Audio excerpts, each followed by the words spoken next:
Welcome to the show, Terry Mayfield. Terry Mayfield, speaker, author, seminar leader, and salesman for so many years. I love this topic because I think the art of sales is coming back, of presenting and helping people accomplish whatever it is they need to accomplish in life to make it easier. Welcome to the show. Yeah, well, thank you, Fred. I'm glad to be here. Yeah, I hope it's coming back too. Yeah, there's a lot of bad salespeople out there. Yeah. So I know Terry from the VIA Chamber, Yes. or the VIA, and of course the community, Right. and all the work you do. I know you help lead the leadership program at VIA. Yes, I do. And involved with that. But I want to talk to you today about some of the biggest mistakes salespeople make and how they can correct them and how they can, because in a way we're all salespeople. You know, I was talking to a gentleman one time. I said, "You must be a good salesman." He goes, "Well, yeah, I don't think I'm very good." I go, "No, you must be good." "No, I don't think I'm very good." I said, "Look at who you're married to." And I always get that laugh, right? Yeah. You must have been a good salesman. Exactly. Because I know you don't have a lot of money. So, And he's not good looking. but what are some of the challenges that salespeople make? Well, I think the ones they make, the biggest one is they're more concerned about themselves and their customer. They want to try and help them, but that's how I was. The first year I was in sales, I failed, and I recognized I was just worried about getting an order. I wanted an order. And one day my mindset just flipped, and when I focused on helping them, that's when I started getting orders, because the buyers, they can sense that you're just trying to help yourself. Yeah. So just really be focused on the customer, what they need, what they want, and then help them get it. Yeah. I was talking to my son. I said, just find something that's not being served and go serve it to help them, and the money will come. Exactly. It's not about the transaction. Let's talk about keeping motivated. Mm-hmm. As a salesperson, they go out and they're out there and they get a lot of no's. Oh, yeah. And sometimes that can discourage people because we don't like the word no. We were told no a lot when we were growing up because we wanted to do everything and our parents wanted to keep us safe. Right. So the word no is not one of my favorite words. Yeah. So how do you keep motivated?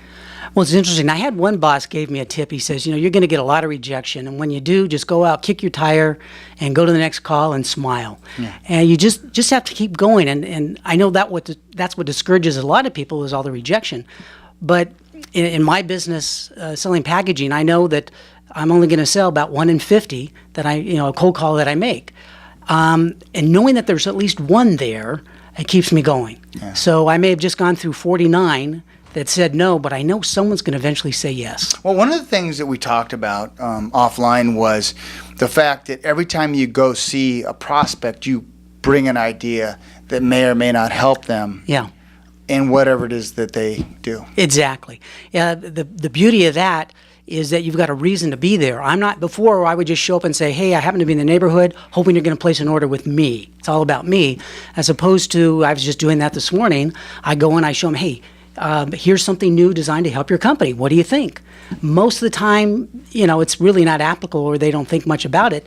But the fact that I was thinking about trying to help them opens the door for me to come back in 2 weeks and show them something that might help them. And eventually I find something. Yeah. And I think that's important as you go with a kind of let me give you an idea. Let me share something for you. Exactly. Let me see how I can help you. Yeah. Because what happens to the creative mind as an entrepreneur, you start thinking, well, maybe that'll work. Or what if I did this? Yeah. You end up creating a relationship where it's a dialogue then. Exactly. And I don't like the word partnership so much, but it becomes we're both on the same side. It's not me getting a win and then them losing some money. We both win. Yeah. And we're just helping each other. Let's talk about likability. Mm-hmm. You need to have a likability. And I find that if you do most of the talking, even though you might smile or be pleasant, your likability drops versus asking questions and really taking notes and paying attention. Yeah, there was a book on sales. I've read a lot of books on sales, and it was titled Questions That Make the Sale.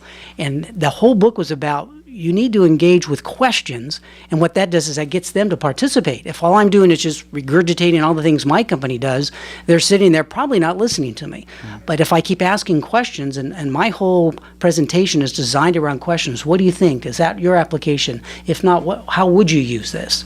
Just to get them involved, and because if they're not responding, you're not making a sale. Yeah, and when people are talking, they're telling you stories, your likability goes way up, and people don't realize that. Yeah. You can sit there, and when we interview real estate agents to work with them, if we can listen 50 minutes of an hour, Yeah.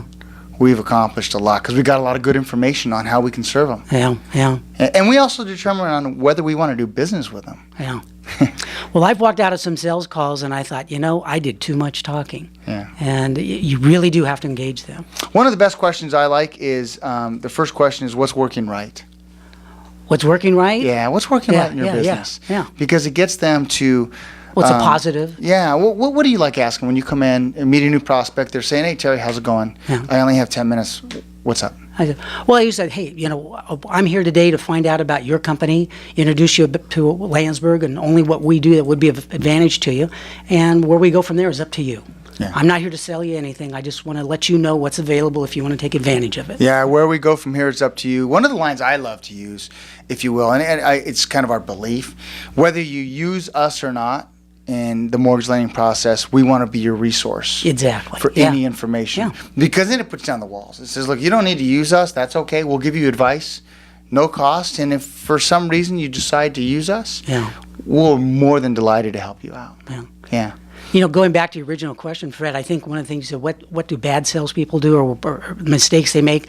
And that's not being, not being grateful that they're even listening to you, appreciative of turning you down. I mean, if they say no, that's okay. I don't really care. I just haven't found a way to help them yet. Yeah.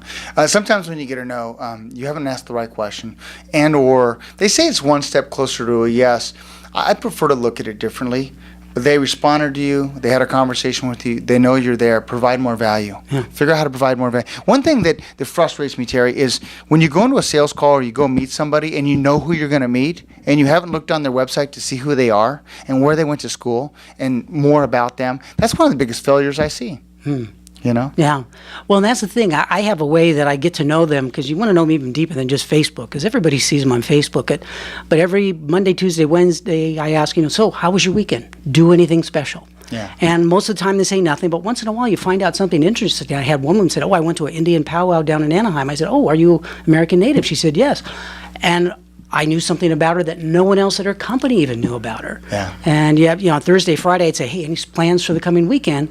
And I'd say, I'm going to be studying all weekend. Oh, what are you doing? Oh, I'm going back to school to get my degree. I mean, when you find out what people do on their own time, that's when you find out who they are.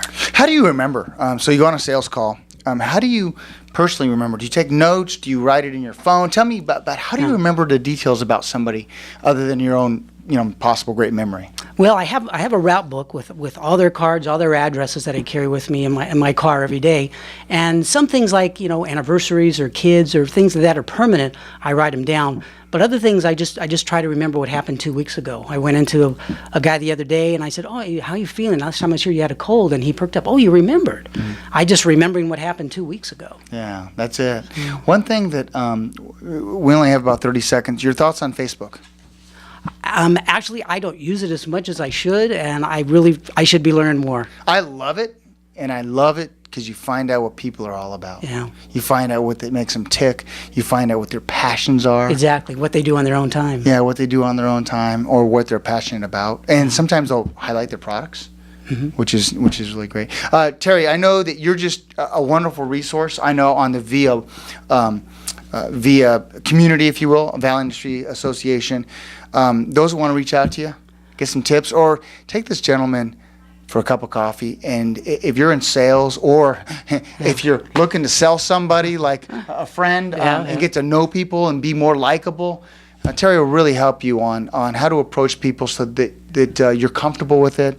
How can they reach out to you? Email address okay? Yeah. Yeah, just Terry, Terry 3434 @gmail.com. Or go to Facebook. He's on Facebook. And on Facebook. Exactly. Okay. Well, thanks for coming in. Fred, thank you so much. Absolutely. Ladies and gentlemen, Terry Mayfield. Terry Mayfield, author, speaker, seminar, and just a great man. Thank you, Fred. Hope you enjoyed this edition of the Santa Clarita Valley Chamber of Commerce Business Spotlight. I'm your host, Fred Arnold, on AM 1220 KHTS.